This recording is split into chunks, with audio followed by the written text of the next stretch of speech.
And that is Adam Harvey, a song called Workin' Overtime on a Good Time, taken from an album of a similar name. And I just looked at the date of that. 2001 that song came out. Which, if you do some mathematics... 25 years ago. You know what I reckon would be really sensible if I was Adam Harvey? I reckon 25 years since that album came out, I'd do a national tour. Would you? And I'd probably come to Geelong on maybe the 30th of May. What do you reckon about that, caller? Please identify yourself. Yes, hello, my name's Casey Chambers.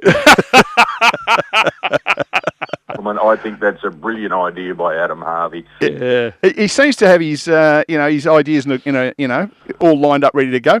Hello, Adam Harvey. I know that you're not Casey Chambers. Your hair's slightly shorter. You know, the funny thing, I wrote that song. I got the idea from that song. I used to work for an earth-moving company in Geelong called Hall Brothers, and and I remember one day the boss came down the back of the depot there, and he said, "Listen, mate," he said, "you're having a lot of time off going away singing," and he said, "I really encourage your music and all that, but he said you can only serve one master." And I said, "Well, what do you mean?" I was about 18 or something then. I said, "What do you mean?" And he said, "Well, either you can have a really good career earth moving, working for me, or you can have a shot at this music game." But he said, "You can't do two things half-assed." So, and so he sort of, talked me into giving up my day job and chasing music. And I think, looking back, that's probably the nicest way I've ever been sacked. Yeah. I was just going to say, did you read that as him saying, "Hey, you're really good at this music, go and pursue your dream," or was he saying, "You're a really shit driver, mate, get out of here"? I got the idea to write that song.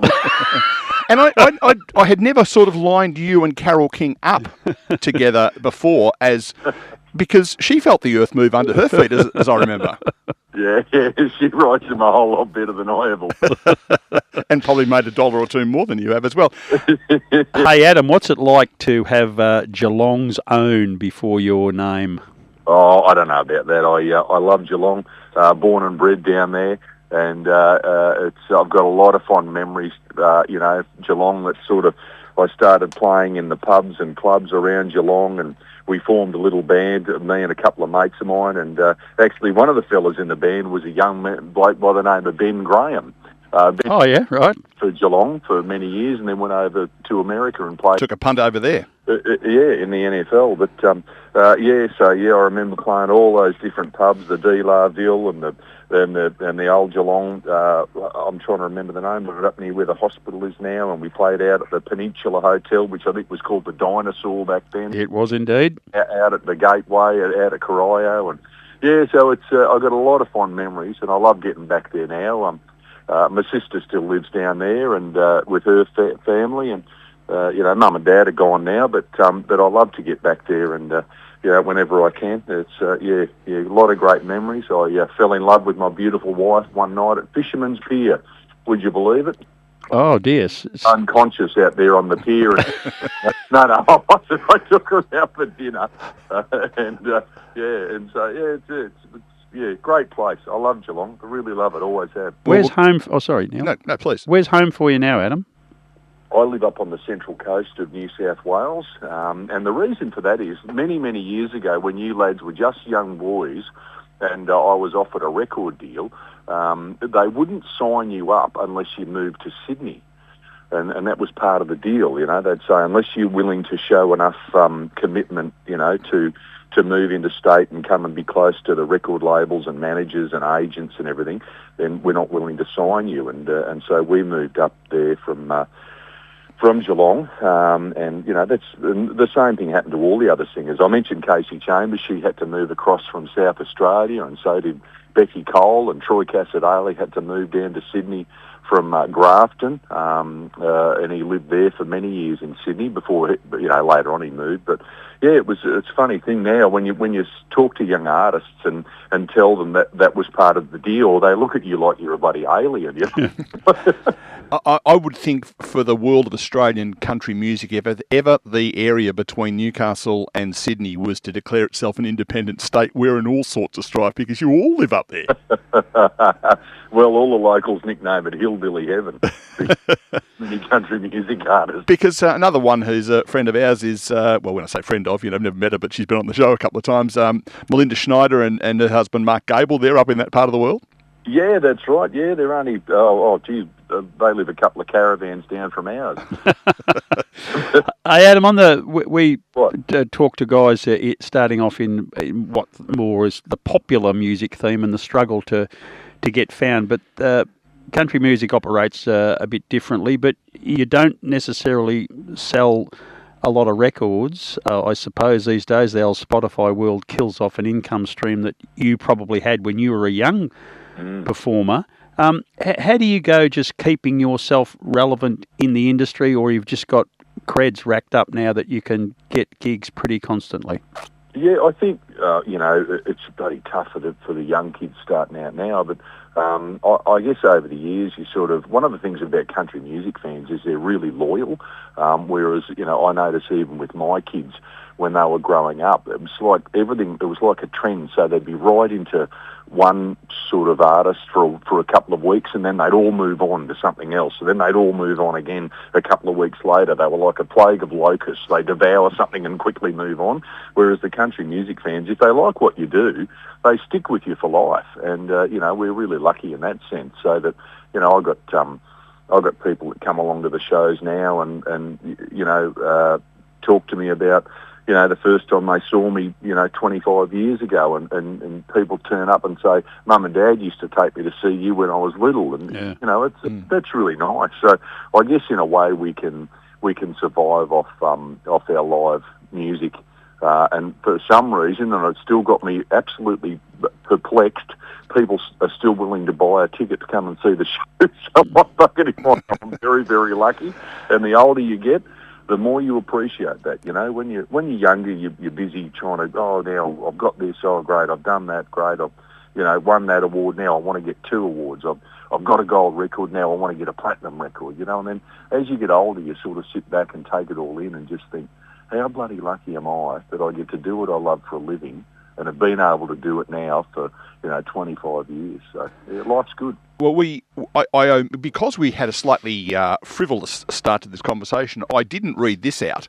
Just to check this out, Rob, and see whether, like, between the three of us on this conversation, right, Rob, me and Adam, we've got more than 500,000 albums sold, multiple gold and platinum records, 9 Golden Guitar Awards, 5 ARIA Award nominations, a CMA Global Country Artist Award from 2007.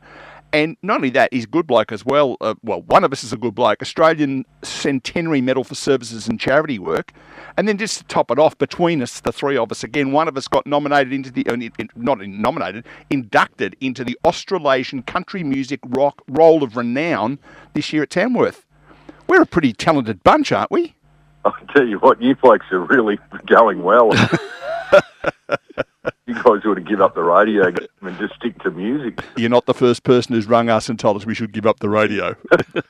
Don't you worry about that.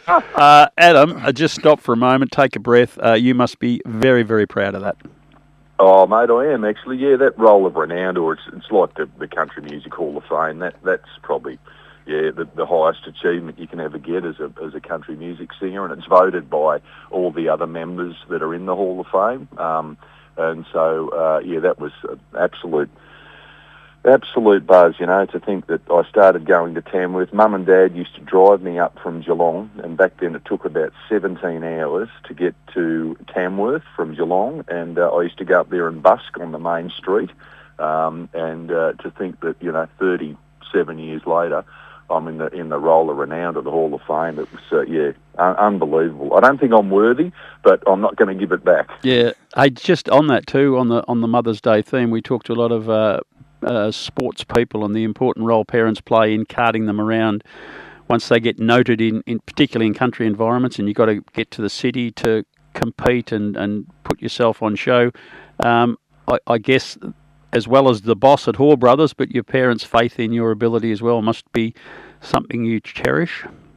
It really is, and you sort of like I mentioned earlier, you don't sort of appreciate it at the time, but the sacrifices they made, and they carted me all over the countryside to go and perform at gigs and talent quests and different festivals and things. But back then it was all a big adventure, We used to, Mum and Dad used to really enjoy that too. We'd get on the road and go out on these road trips and. I'm very, very grateful now, and without their support, I probably wouldn't be doing what I do now for a living, And is your sister a fan of Adam Harvey, or is she still traumatised by being dragged all over the countryside to hear you sing? Yeah, she's still traumatised. Actually, it was really nice. She flew up. My sister flew up. I didn't even know, but my wife had organised for my sister to fly up to Tamworth. For that induction into the Roll of Renown or the Hall of Fame thing, and it was lovely that she was there for that, and my kids were there for that too, and it was really special. But she's a good stick. She still lives down there. Lives just because we were sort of raised in Leopold, and she lives just down at Curlewis now. Well, she's probably a regular listener to Two Blokes Chatting radio show on a Saturday morning, because that's how Geelong spends Saturday morning, That's what I've been told, actually. And, I heard you blokes are very, very popular. You can't even walk down the main street without people mobbing you. And Rob has a lot of people throwing underpants at him because he is a gold-plated G-lebrity. Adam, let's focus. Gets back onto the serious stuff here.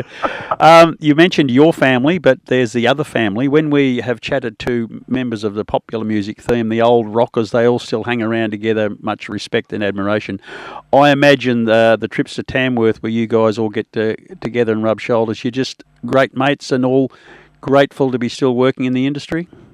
Yeah, absolutely. And, we all started out as kids, growing up and singing on the, as I mentioned, busking and competing against each other in the different talent quests and things like that. But then now our kids have all grown up together, and I've been really lucky over the years, to record duets with some of my, best friends and people that I really look up to. Everyone from John Williamson and Lee Kernaghan and Casey Chambers and Becky Cole and Troy Cassadaly, and then even people in the mainstream. Music circles like, Guy Sebastian and Wendy Matthews and Leo Sayer, and, it's just been awesome that I've been able to sing with these amazing people. Is Casey Chambers as crazy as she appears? She is one of the most down-to-earth, easygoing people that you'll ever meet. Yeah, she's the one that you see when you down at Woolies or Coles pushing the trolley with all the kids hanging off the side of it, So she's pretty cool. So when I was a kid, which is not as long ago as when Rob was a kid and a lot longer ago than when you were a kid, if I had said I had an interest in country music, people would have looked at me a bit weird and gone, "What is wrong with you?" I mean, I grew up in the 70s. How does a young fella growing up in Geelong get to enjoy country music? What was the spark there? That was really tough too, because I was always a really tall kid and had terrible bloody acne, and I looked like Mr. Bean with pimples, and so when and I'm also the country music guy, it was tough. Going to school was pretty tough, but my dad had a really big vinyl record collection of country music. And he was like a bit of an encyclopedia, and he'd play me these songs and explain, back in 1974, that went number one on the charts, and this fella here, and he appeared on this, and he used to talk about this place over in America called the Grand Ole Opry. He said, that's the church, that's the home of country music.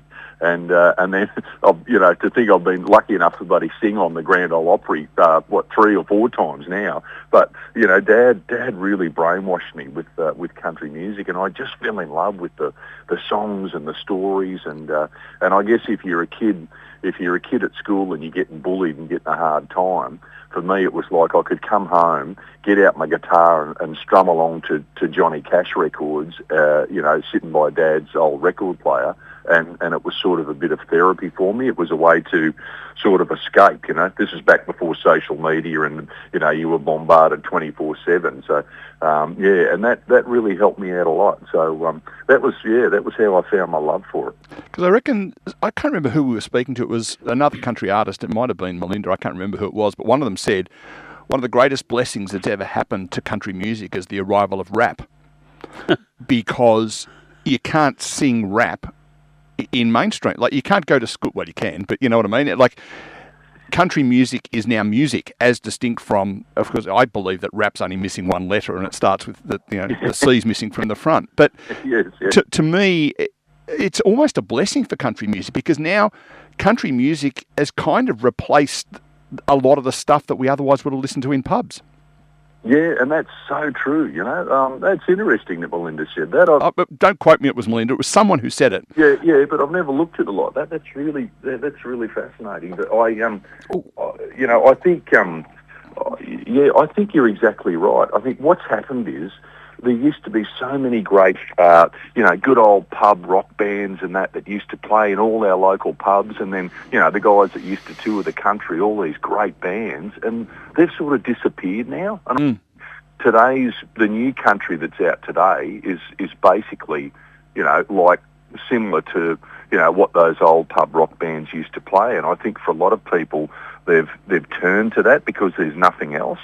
And then of course there's this whole new generation of country music fans that are just, you know, country music's never been in better shape. It's, you know, it's a huge. You've only got to look at the American acts that come out here now and sell out all the arenas and some of these festivals. You know, you go up to the Denny Ute Muster or some of the festivals around Australia now. The country festivals are massive, and it's, you know, there's everyone there, from people there from the ages of 8 to 80. You know, it's just seeing a real boom.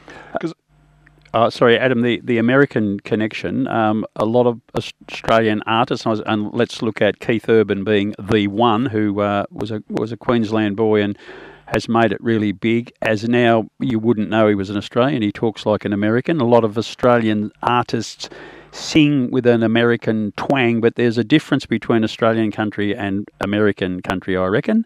Have you tried to be authentic to your home? Yeah, I think more so as I've gotten older. I think when I started out, I probably did the same thing, you know, which off that first album, that Workin' Overtime album, you can really hear that American twang. And John Williamson actually invited me to his house. We've become really good friends, and he said to me, "Why are you trying to sing like a Yank?" And I said, "I don't know. I've just always grown up, you know, singing along with all these American records since I was a kid, you know." And it was funny because I sang at the awards, not this year, the year before, and afterwards John Williamson came up to me and he said, "You finally found your own voice." And that was a beautiful thing for him to say. You don't give compliments very often, old Johnny. Wow, that would be, coming from him, that's pretty cool. Well, I think the other thing is too, you know, when you're doing live shows, and we're talking to you now, you've got a very clear Australian accent. If you're talking between songs and singing like John Denver in between, it's going to sound a bit unauthentic, I would have thought. Yeah, it does, and that's why over the years I've realised that I don't have to try and sound like, you know, I don't have to try and sing like Johnny Cash. You know, it's okay to sing like Adam Harvey, because, you know, because that's all right. That's what people want to hear. But when you're young and you're sort of not sure of yourself and you haven't got a lot of confidence and everything, sometimes it's, you know, you sort of think you're not enough, you're not good enough, and you've got to try and be someone that you're not. And that, you know, that happens with the kids of all ages, whether they're into music or not. You know, it's one of those things. It just takes a bit of, I think, age and experience to sort of be comfortable in your own skin. Yeah. Are you still writing for the next big hit? Yeah, I don't know about. I don't think there are any hits anymore, are there? I think those days are gone. But yeah, I'm still writing. Yeah, I'm actually. I know I mentioned Casey before. I'm actually going to go up and record an album with her at her studio once I finish this tour. Yeah, these days I just sort of don't worry about trying to write a hit, or, you know, I just think write a bunch of songs and record them and think, would my audience like these songs? Could they relate to those songs? Because at the end of the day, they're the ones that spend their hard-earned money and buy tickets to the show, and without them, well, I'm out of a job, So that's my main focus. Well, I'm going home to write a song myself. I've picked up on a line that you've used today. The song's going to be called "I Want to Sing Like Adam Harvey." Now, Adam, before we let you go, the song we're going to play to say goodbye after we finish is a song called "Remember Me," and I know that there's a really important story behind that and some of the work that you do. And I thought it might be just worth touching on the song and why it's so important to you. Oh yeah, that song really means a whole lot to me. I wrote that song for my beautiful mum, who suffered from dementia. She passed away last year, but the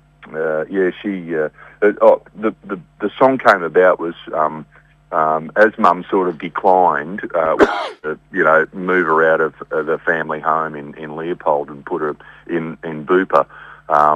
And then I picked her up one day and took her out for lunch, and we just had the best day, And we were driving back, and I'm taking her back to Bupa, and she said, "Gee, I love talking to you." She said, "You're like the son that I've never ever had."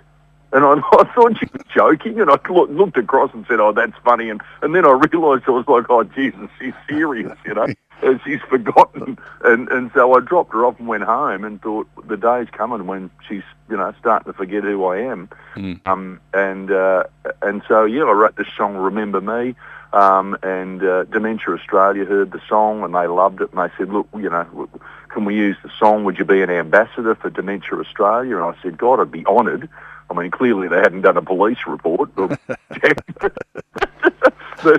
then, so many things have happened out of that song, and I love travelling around with Dementia Australia, and we do these lunches for carers and for dementia people involved in that whole, community. And so many people are affected by it. That's the thing that surprised me. I had no idea how many people are suffering from dementia in Australia. The numbers are bloody frightening. Yeah. Well, this morning I heard the news on the way down to here, and they said that officially today, as of the most recent set of stats, dementia is now the leading killer of Australians, more now than heart disease. Wow. So there you go. In part because of the treatment of heart disease, which means that people are living longer, which makes them more susceptible. But it is now officially Australia's biggest killer. So it's a that is frightening. And so if I can do my bit and help raise some money and for dementia and try and help somehow find a cure one day, I just hope that they find a cure for it. But it's tough when I tell Mum's story at some of these events, and there's a lot of sad things, but there's some bloody funny things. I can still remember Mum. I was sitting with Mum one day at Bupa, and she was eating her lunch, and my daughter is studying to become an opera singer. She's an incredible singer, and Layla is her name, and she's right into her opera music. And my mum, all of a sudden, out of the blue, Mum said, "Layla is a great singer," and I said, "Yeah, Mum, yeah, you remembered. She is, that's right." And my mum looked at me and shook her head and she said, "I've got no idea where she gets that from." True story. You can't make that up. Adam, it has been great fun having a chat, and as I told you yesterday when we were arranging this, it's obviously going to be a very serious and journalistic conversation, so I hope you didn't get too threatened by any of the stuff we talked about. We've got a very regular listener called Steve at Bamborough, and Steve has just sent through a text saying, "Winchelsea's Globe Theatre is Rob's Grand Ole Opry." It is indeed. You'd know that location, wouldn't you? We ever played at the Winchelsea Globe Theatre, Adam? Mate, I've never played at the Globe Theatre. I know Winchelsea very, very well, and I've got some mates down there, and I still remember, and down around that area. I think I went and saw Kevin Buddy Wilson play there one night from memory. All right. Yeah. Yeah, well, that's hometown for me, sort of as a young fella. So there's a lot of So you did some of your best work down there, did you? some of the best work at the Globe Theatre, my friend. Don't you worry about that. On the dance floor, look out. Yeah, there's still people traumatised. Adam, you are coming to Geelong May 30, which I've slipped my shoes and socks off and done some mathematics. That's 21 days from today. That'd be 3 weeks away from here. At the Gateway, the former Sundowner. Tickets are still available, so get on there because they won't be available for long, because it's going to be a cracking night, I reckon. Yeah, we always pack them in down there. It's a great night, and you never know what's going to happen with some of my relatives trying to get on stage and carry on, but we love it, and it'll be great to get back to Geelong. And I'll tell you what, boys, it's wonderful to chat to you fellas, and I'd love just to say that to all the mums out there too, I hope they all have a lovely day for Mother's Day. Yeah, good on you, Adam. We're going to play your song now. It's called Remember Me. There is a video clip of this on Adam's channel via his website, which funnily enough is adamharvey.com.au. The creative department's been onto that. Go and have a listen to it. Go and have a look at it. But right now, here he is, Remember Me by Adam Harvey. Thanks for your time, mate. Thanks, boys.